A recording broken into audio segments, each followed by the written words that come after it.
Olá pessoal, tudo bem com vocês? Eu estou aqui hoje para gravar esse vídeo para resolver um problema muito comum. Como identificar a peça da segunda fase do exame de ordem?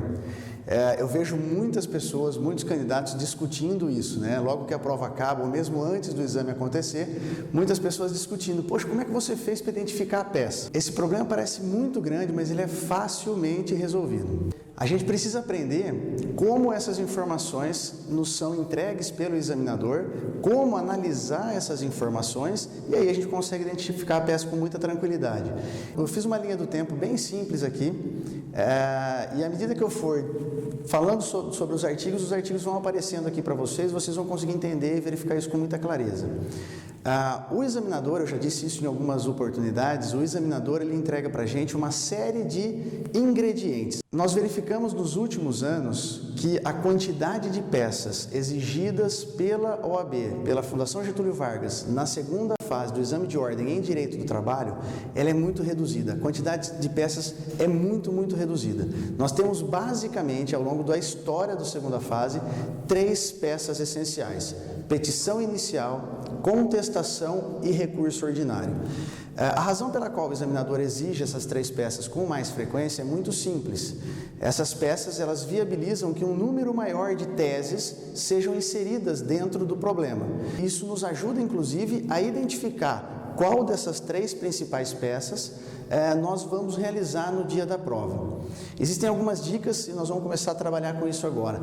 Olhando aqui para essa linha do tempo, bem simplificada naturalmente, nós verificamos lá no comecinho uma citação direta ao artigo 2º do Código de Processo Civil. O artigo 2º do Código de Processo Civil, ele diz que o processo ele só começa por iniciativa da parte.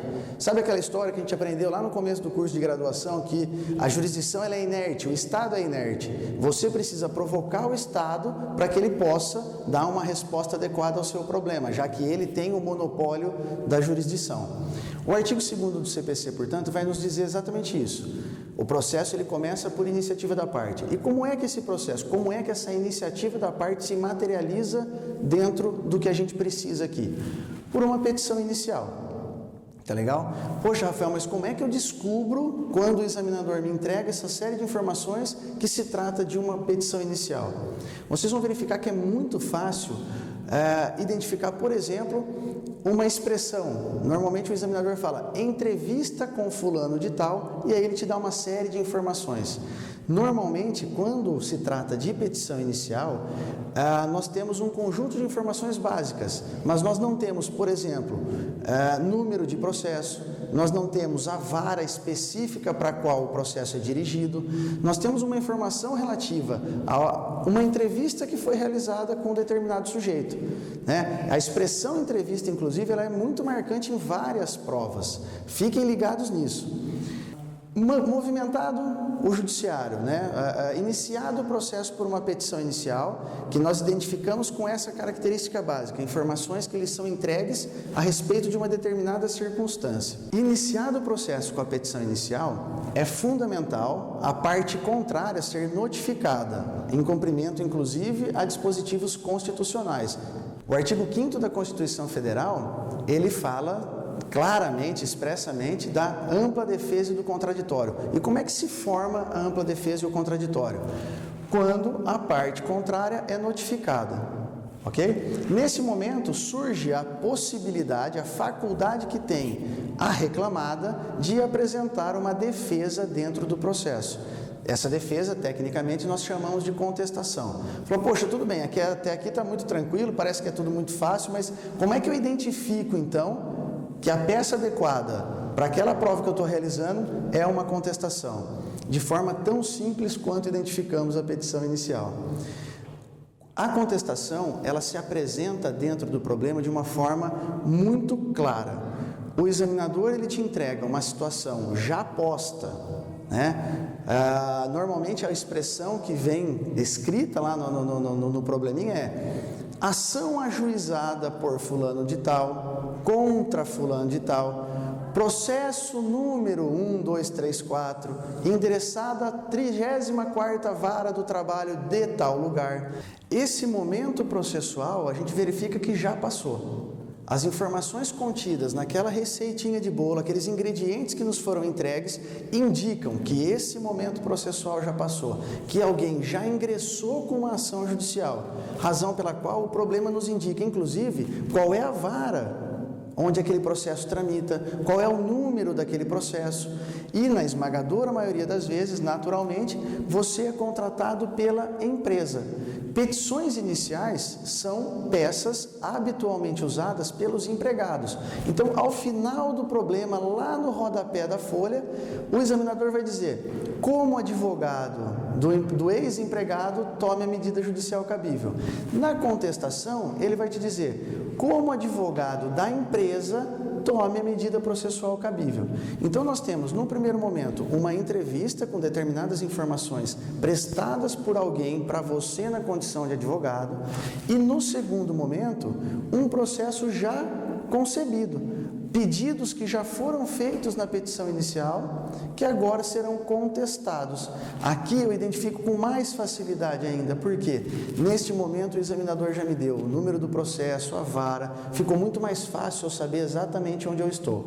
E aí, cumpridas essas formalidades, petição inicial, notificação para a defesa, inicial e contestação, formado o contraditório. Após a formação do contraditório, o processo vai passar pelo momento de instrução e será proferida uma sentença. A sentença, naturalmente, não nos interessa como candidatos à segunda fase do exame de ordem, já que realizaremos peças processuais relativas única e exclusivamente aos advogados. Proferida a sentença, eu vou exercitar duplo grau de jurisdição. Eu vou exercitar o duplo grau de jurisdição e enviar o meu recurso ordinário ao tribunal regional responsável pela apreciação daquela demanda. Ah, mas Rafael, como é que eu identifico então que trata-se de um recurso ordinário?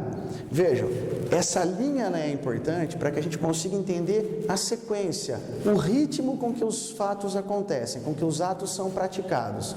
Num primeiro momento, um estado parado, inerte, que é provocado por uma petição inicial que eu identifiquei, porque algumas informações muito claras, muito específicas, me foram entregues pelo examinador.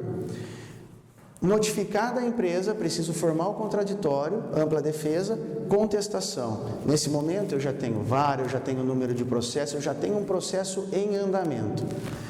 Como é então que eu vou identificar o recurso ordinário? Porque nesse momento eu já tenho essas informações todas de número de processo, vara, tudo direitinho. A sentença terá condenado ou não a empresa ao pagamento de 1, 2 ou 3 ou 10 verbas descritas no problema. Qual é a expressão que eu preciso procurar dentro do meu problema? Sentença proferida pelo juízo da terceira vara do trabalho de tal lugar condenou a empresa a pagar hora extra, adicional de salubridade, e ali estarão descritas todas as verbas que foram deferidas na sentença. Nesse momento, então, eu preciso identificar o quê? A expressão sentença, a expressão decisão proferida pelo juízo da vara do trabalho de determinado lugar, porque nesse contexto eu já percebi que alguém promoveu uma ação, a empresa já se defendeu e agora o Poder Judiciário se manifestou a respeito daquela situação concreta. Se o Poder Judiciário se manifestou em decorrência daquela situação concreta, a única solução que eu tenho, na regra geral das 3 peças que mais caem no exame de ordem, é o recurso ordinário.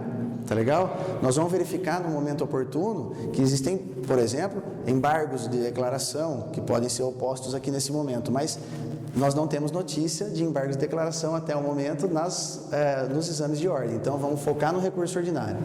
Eu tenho, então, claramente 3 momentos. A petição inicial, momento no qual alguém me apresenta algumas informações e diz: olha, eu pretendo ingressar com uma ação judicial contra alguém. Contestação, momento intermediário.